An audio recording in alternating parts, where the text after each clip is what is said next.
we did a lot of the show with marionettes and hand puppets. And we do kind of both kinds of puppets. In 1982, Jim Henson built a puppet so disturbing, he couldn't bring himself to touch it. The creation was meant for the Dark Crystal, but something went wrong during the design process. Jim spent weeks perfecting every horrifying detail. Then he stopped. He handed it to his assistant and walked away. The puppet sat in storage for years. Jim would visit the workshop, but never went near it. His family later found notes explaining why he was afraid. What he discovered about this puppet changed everything he believed about his own creations. Jim Henson was born on September 24, 1936, in Greenville, Mississippi. His parents were Paul Ransom Henson and Betty Marcella Brown. His father worked for the government as an agronomist, and his mother came from a creative family. Jim grew up in a small town called Leland. It was quiet and full of nature.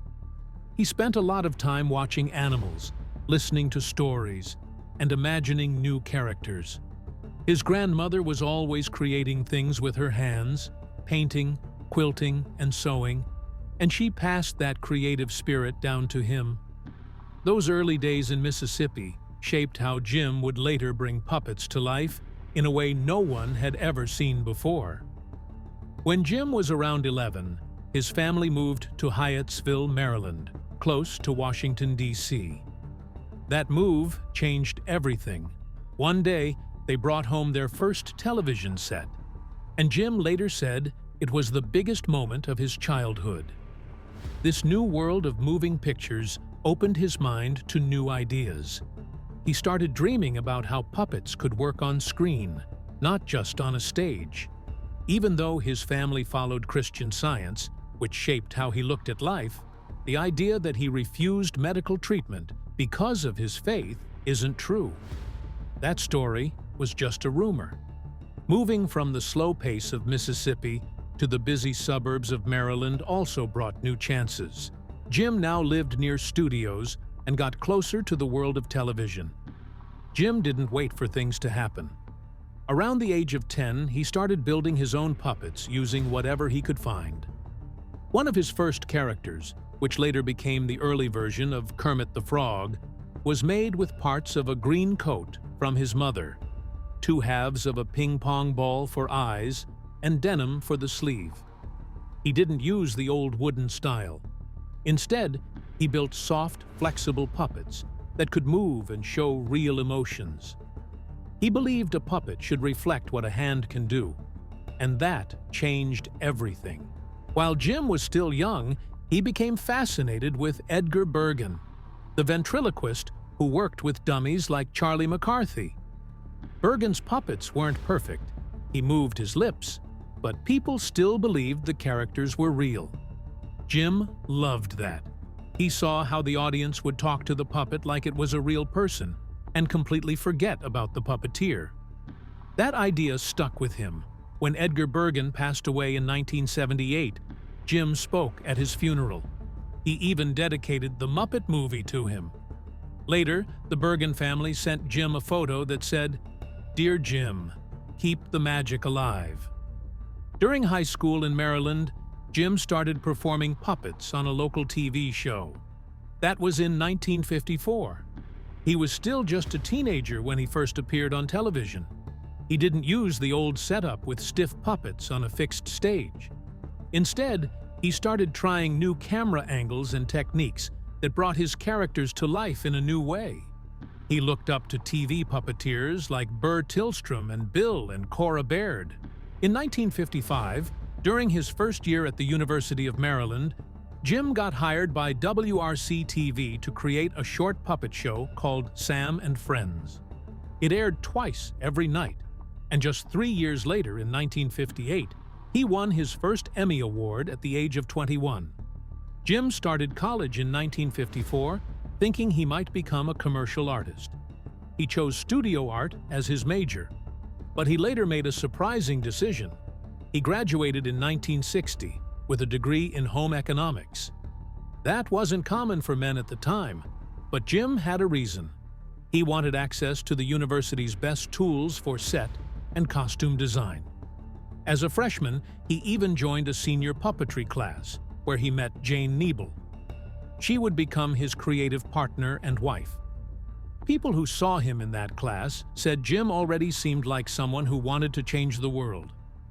In 1954, Jim made his TV debut with a character called Pierre the French Rat. It was on a local show called the Junior Morning Show. Pierre had a rough look, made from plastic wood and old materials. Viewers were shocked by how strange and different it looked. But the show only lasted 3 weeks. The station shut it down because some of the puppeteers, including Jim, were under 14, and it violated labor laws.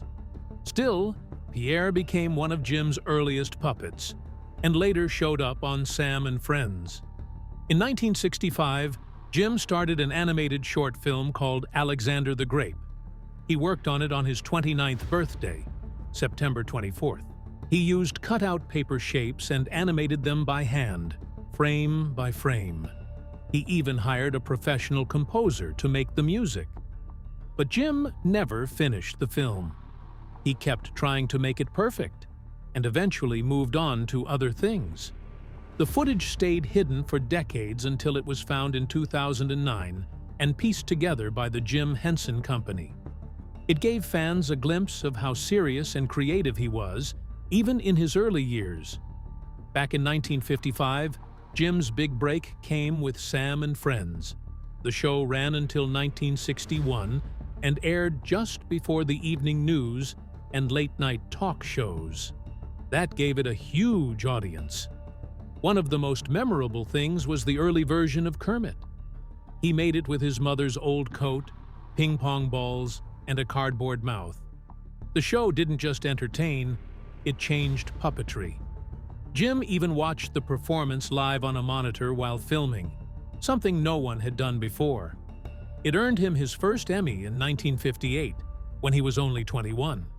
In 1956, Jim did something that scared everyone around him. He temporarily dropped out of college to focus full-time on puppetry. Sam and Friends had become so popular that the station gave them 2 evening slots, and they had to make 10 episodes a week. Jim's friends and family thought it was risky. There was no promise of a stable job, but Jim believed in what he was doing. That October, he and Jane appeared on The Tonight Show with Steve Allen, and the whole country noticed. That one moment opened the door to more work, more money, and real respect in the TV world. By 1958, he had already proven everyone wrong. In October 1957, Jim and Jane were hired to make ads for Wilkins Coffee. They created 2 puppet characters, Wilkins, who loved coffee, and Wantkins, who didn't. There's a myth that Jim never performed Wantkins because of the violence in the ads, but that's false.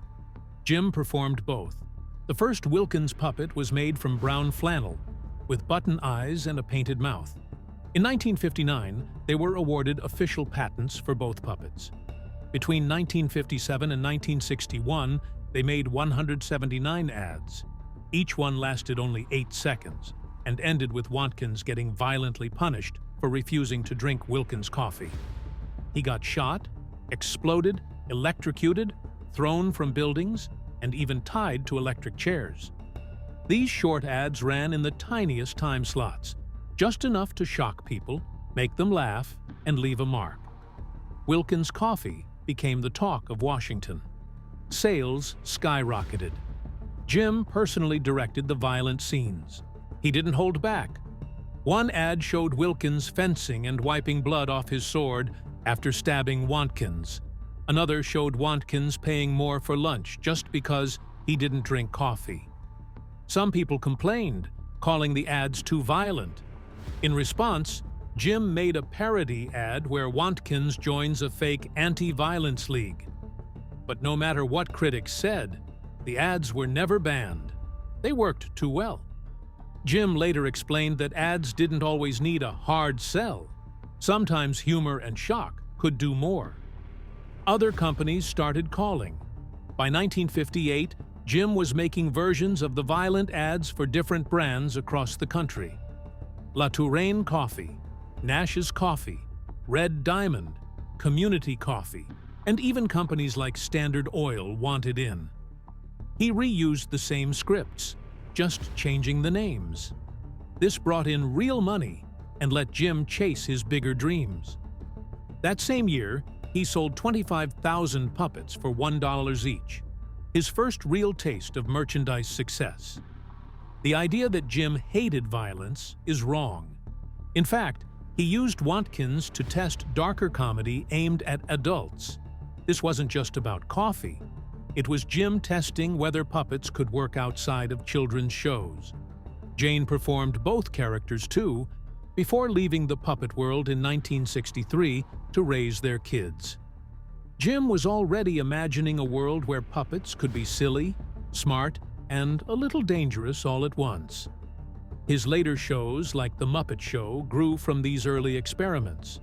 His biographer, Brian J. Jones, later wrote that Jim had already created the kind of lovable characters that let him get away with pushing the limits. In 1958, on November 20th, Jim and Jane Henson officially started something they called Muppets, Inc. Just 3 years earlier, their little local show, Sam and Friends, had aired on WRC-TV in Washington, D.C. Jim had come up with the word Muppet by mixing marionette and puppet, not knowing that one day it would become a trademark owned by Disney. But what no one expected was how fast things moved. By 1956, even before founding the company, the Muppets were already on national TV through The Steve Allen Show. Then in 1958, Sam and Friends won an Emmy. The first true star was Roleaf the dog, who first appeared in Purina Dog Chow commercials and then became a regular on The Jimmy Dean Show from 1963 to 1966. Jimmy Dean was even offered 40% of the company, but he didn't think he had the right to accept. That one decision cost him millions. In 1969, everything changed again. Joan Gans Cooney from the Children's Television Workshop asked Jim to work on a new kind of show for kids. That show became Sesame Street, which aired for the first time on November 10, 1969. Jim created Big Bird, Oscar the Grouch, Grover, and Cookie Monster for it. But the show caused controversy. In May 1970, Mississippi banned it because it had children of different races playing together. They said the state wasn't ready. The show was praised by critics, but attacked by some conservatives. Even so, it won 20 awards in its first year, including 3 Emmys and a Peabody. The show was a revolution, but behind the scenes, Jim was close to quitting. In 1970, just 1 year after Sesame Street began, he was tired of the constant creative fights. He almost walked away, risking everything. If he had, the show might have failed. But he stayed. It was the right choice. By 2001, Sesame Street was being watched by over 120 million kids around the world. By 2006, there were 20 different international versions. By 2009, it aired in more than 140 countries. Jim stopped doing commercials entirely and said he was glad to be done with them. Also in 1969, 2 characters named Bert and Ernie were introduced in the very first episode of Sesame Street. They were based on the Odd Couple characters, but interestingly, Bert and Ernie came before the TV version of The Odd Couple aired. Jim based their relationship on real-life friendships. In the 1980s, writer Mark Saltzman said he imagined Bert and Ernie as a couple when writing their scenes, as a quiet way of showing LGBTQ+ representation. This created huge debates in the 1990s and beyond. Some people loved the idea. Others accused the show of pushing a gay agenda. The debate still goes on. In that first season, Jim Henson also made short films about numbers that kids still remember today. One had a baker falling downstairs while holding pies. He also made clips like King of 8, Queen of 6, 11 Cheer, and C is for Cookie. These weren't just fun. They used brand-new puppetry methods with foam and fabric. No one had seen anything like it. In 1970, Jim won an Emmy for it. These shorts helped turn learning into something kids loved. In the mid-1970s, Jim wanted to do something different. He tried launching a variety show with puppets, but every U.S. network rejected it.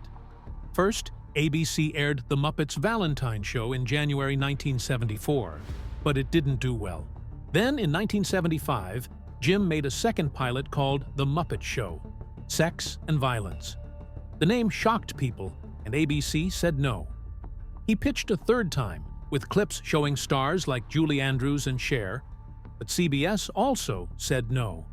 It was humiliating. That's when British producer Lou Grade said yes. He let Jim make the show in England at ATV Elstree Studios. That decision changed everything. On September 5, 1976, The Muppet Show aired with guest star Joel Grey.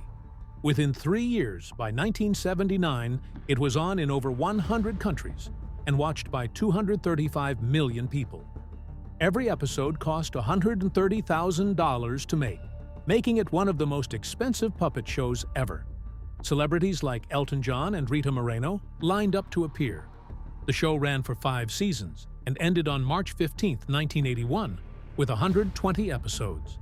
But the success came at a price. Jim's schedule was brutal. He voiced Kermit, directed scenes, managed scripts, and helped fix puppets after filming. By 1978, the stress became too much. He almost collapsed during one shoot. Frank Oz had to step in and direct. At the same time, Jim started working on The Muppet Movie, which began filming on July 5, 1978. He was burning out. That pressure would later cost him his life. In 1990, Jim died from a bacterial infection. He was only 53. Doctors said it might have been survivable if he hadn't ignored his symptoms. One of the most shocking Muppet characters was Miss Piggy. She wasn't even planned. She was thrown together in just 30 minutes when Herb Alpert needed a glamorous pig for his special. Bonnie Erickson quickly made her using leftover parts, giving her big eyes, satin, and pearls. Frank Oz gave her a strong and wild personality, part truck driver, part diva. In 1976, viewers were stunned when she karate-chopped Kermit and screamed, "Hi-ya!" She was inspired by Peggy Lee and showed that female characters could be bold and aggressive. Some people saw her as the first feminist pig on TV. In 1981, The Muppet Show finally got major recognition. It won awards for writing and was nominated for Best Variety Program. But some episodes caused controversy. A Johnny Cash episode showed a Confederate flag and later needed warnings. Another episode with Peter Sellers had adult jokes. Some were banned or edited later. But the show still proved that puppets could be smart, funny, and meaningful, even for adults. Then came The Muppet Movie in 1979. Jim directed it himself. It had stars like Bob Hope, Steve Martin, Mel Brooks, and Orson Welles. The most talked about scene was Kermit riding a bike. To pull it off, Jim had to hide inside a special container below the bike and control everything from there. It was groundbreaking. The film made over $65 million and got 2 Oscar nominations, including one for Rainbow Connection. It showed that puppets could lead a big movie. But Jim wanted to go darker. In 1982, he made The Dark Crystal, a fantasy film with no humans. It had scary scenes with puppet deaths and occult themes that shocked parents. It cost $15 million to make and earned $40 million. But the dark tone made people uncomfortable. It almost bankrupted the company. Critics didn't understand it. Jim had gone too far for some fans, and it made him question everything. Then, in 1986, he made Labyrinth, starring David Bowie. Jim spent $25 million of his own money. It opened the same summer as Top Gun and Ferris Bueller. It flopped in theaters. making just $12.9 million in the US. Jim was crushed and never directed a film again. His son Brian said the critics destroyed his father's confidence. But Labyrinth became a cult classic later, earning millions from merchandise. In 1983, Jim made Fraggle Rock, hoping to spread peace and understanding during the Cold War. He chose to film it in Canada to avoid US censorship. The show aired in 90 countries and 13 languages. In January 1989, it became the first North American show to air in the Soviet Union. Jim had visited Russia before and admired their puppet artists. Some of his staff joked that Fraggle Rock helped end the Cold War. In 1987, Jim released something even darker, The Storyteller. Hosted by John Hurt, the show used folklore to tell scary, emotional stories. One tale had young boys turn into ravens with painful body changes. Another showed a soldier trapped in death's world forever. The show was never aired in full in the US because it was too intense. But Jim believed kids needed fear sometimes. He thought children were strong enough to handle stories with real pain and mystery. This was the final step in his journey away from safe family TV. In August 1989, something big was about to happen. Jim Henson, the man behind the Muppets, had just announced a $150 million deal with Disney. He said working with Disney would create a wonderful force. It was supposed to give him full creative control. Movies, TV shows, even theme park rides. But behind the smiles, something darker was brewing. Less than a year later, on May 16, 1990, Jim Henson died suddenly from pneumonia. After that, Disney started backing away. They no longer wanted to pay the $150 million. They said the company wasn't worth that without Jim. His family was heartbroken and furious. They said Disney was trying to steal everything Jim had built. The deal fell apart in December 1990, but Disney kept using the Muppets in shows and ads without permission. They claimed they had some kind of implied license. The Henson family took them to court. It became one of the ugliest fights in Hollywood. Just a year later, on April 26, 1991, something unusual hit TV. A show called Dinosaurs. Jim had come up with the idea back in 1988, but it only came to life after he was gone. The show cost a shocking $90 million and became the most expensive half-hour show ever made. Every single puppet character needed 3 people to control it. Some puppets even fell apart after a few years because the materials were so fragile.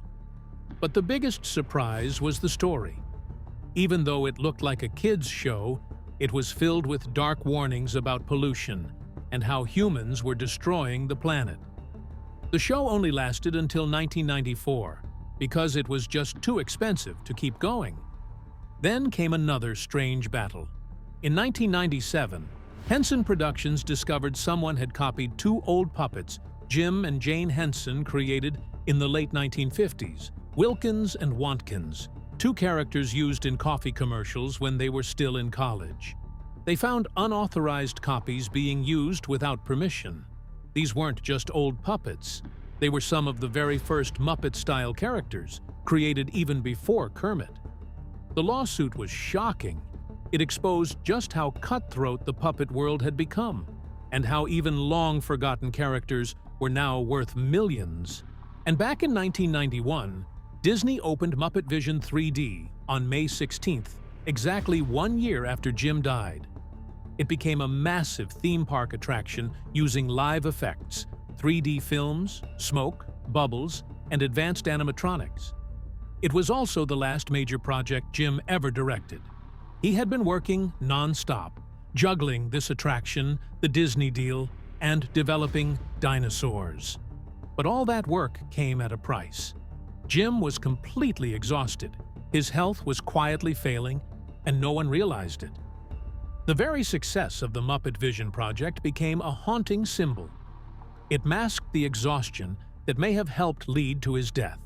The ride ran for 34 years, finally closing on June 8, 2025. In his final year, Jim started pushing the Muppets in a totally different direction. In 1990, he pitched shows for adults, edgy, risky, and nothing like the family-friendly Muppets the world knew. He wanted to bring puppets to Saturday Night Live and other mature shows. This wasn't the first time he tried something wild. In 1975, he made a pilot called Sex and Violence, which even confused his own daughter, Lisa, who asked, "Where's the sex?" Jim laughed it off, but it showed just how far he was willing to go. These new adult projects shocked everyone who saw them. Jim wanted to grow, to break out of the box people put him in. But none of it happened. His death in 1990 ended those plans forever. Jim met Jane Niebel in 1954 at the University of Maryland during a puppetry class. He quickly saw her talent and invited her to work with him. They fell in love and got married on May 28, 1959. They had 5 children: Lisa in 1960, Cheryl in 1961, Brian in 1963, John in 1965, and Heather in 1970. Their home in Bethesda, Maryland, became a workshop full of puppets and fabric scraps. Puppets were built in the basement. It wasn't just a house. It was a factory of imagination. But family life wasn't easy. Jim worked constantly and traveled often. Jane managed the home and kids, while still helping with puppets. They separated in 1986, but stayed close until the end. Cheryl later said that the only way to be around her dad was to work with him. That's how they stayed connected. Many people thought Jim didn't go to the hospital in 1990 because of his Christian Science beliefs, but that wasn't true. He was raised in the faith, but he didn't practice it. What really happened was worse in a way. Jim thought his illness would pass. He didn't want to bother anyone. On May 4, 1990, he appeared on the Arsenio Hall show with a sore throat. By May 12th, while visiting family in North Carolina, he was coughing up blood, but he didn't tell anyone. At 4:00 a.m. on May 15th, he collapsed and was rushed to New York Presbyterian Hospital. The doctors discovered a brutal infection in both lungs. If he had come in just 12 hours earlier, he could have been saved. But by then, the infection had caused toxic shock. His organs began to shut down. On May 16, 1990, at exactly 1:21 a.m., Jim Henson died at age 53. People were shocked. How could something like this happen in the modern world? One of his last words to his son John was, "I'm going to be fine." But he wasn't. Behind the scenes, the Disney deal was falling apart. Frank Oz later said, "The Disney deal probably killed Jim." The pressure was enormous. Jim was also refusing to let Disney buy Sesame Street. After his death, the handshake deal collapsed. By 1991, the Henson family was suing Disney for using the Muppets without permission. They accused them of greed and arrogance. The whole company was stuck in limbo. New projects were frozen for nearly 2 years. Jim's memorial service was held on May 21, 1990 in New York. Another service followed in London on July 2nd. Jim had asked that no one wear black. Big Bird sang "Be in Green" through tears. Thousands attended. But behind the beauty of the ceremony, trouble was brewing. About 55% of the estate went to taxes. The failed Disney deal had drained the company, and the lawsuits made everything worse. For years, creativity was frozen. The most tragic part came after. The autopsy showed that the infection had started much earlier, probably even during that early May Arsenio Hall appearance. The bacteria had been growing quietly inside him.